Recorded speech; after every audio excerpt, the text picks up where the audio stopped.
Yeah, just a quick review of the Bauerfeind Genu train knee brace. So this brace is made specifically for people that have some type of knee problem or they're suffering with knee pain. And the idea here is that you put on the brace and it supports the joint and the surrounding soft tissues around your knee, and it restricts your knee motion. So that way your knee has a chance to like rest, recover, and not get so overstressed as you're doing things. So a couple points about this particular brace. It does have, they have gone out of their way to have this little circle here to provide some extra stabilization for your kneecap. So if you've had problems with your kneecap slipping out of place, also known as like subluxing or dislocating when it totally goes out of place, or sometimes the problem isn't even that bad. Sometimes it's just pulled a little more to one side than it should be. This is actually a good choice because it's got that extra structure there.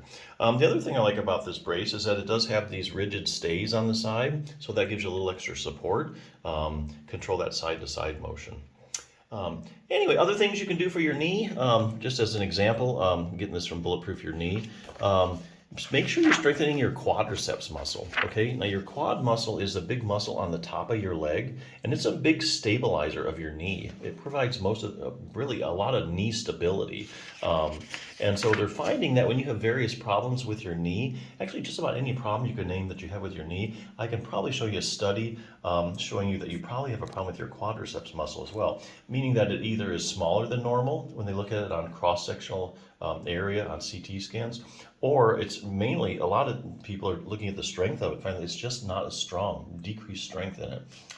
For instance, knee swelling in the quadriceps.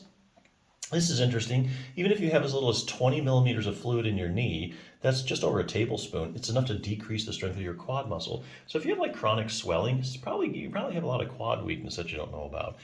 Knee injuries in the quads, if you've had any fractures in your leg or surgical opening of the joint, find you have decreased quad strength.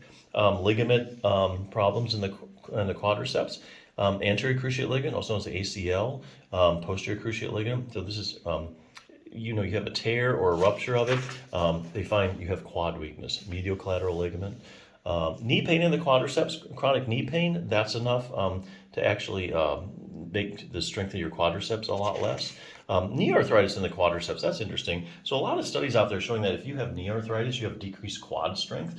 Likewise, they also have randomized controlled trials showing that if you just strengthen your quadriceps muscle, the knee arthritis pain starts to go away. And also, the stronger your quads are, excuse me, the less progression of knee arthritis you'll have. So strengthen your quads, keep that knee arthritis from getting any worse. Patellofemoral pain syndrome in the quad. I mean, it's just crazy how many problems are associated with weak quads. Fine-tune control of your knee. Here you're talking about the hip muscles. Sometimes your knee might hurt, but really the problem's up at the hip that's causing the problem. Here they look at the hip abductors, which is a big stabilizer of your hip, keeps your pelvis level and brings your leg out to the side.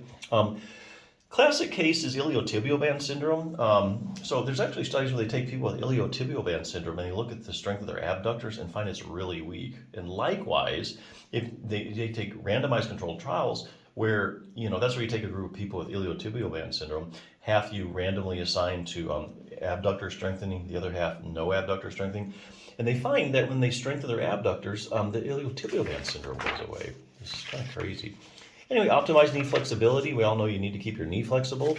What a lot of people don't know is that your knee doesn't just bend and straighten, it actually rotates.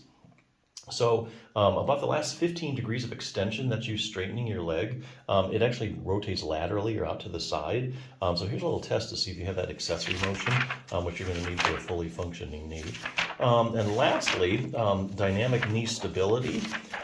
Here they're talking about proprioception. So if I suddenly turn the lights out, you're probably going to be able to tell me whether your knee is bent or straight. Okay, that's because you have little joint receptors, and receptors in the muscle that constantly provide your brain feedback as to where your knee is in space, so you can tell whether it's bent or straight.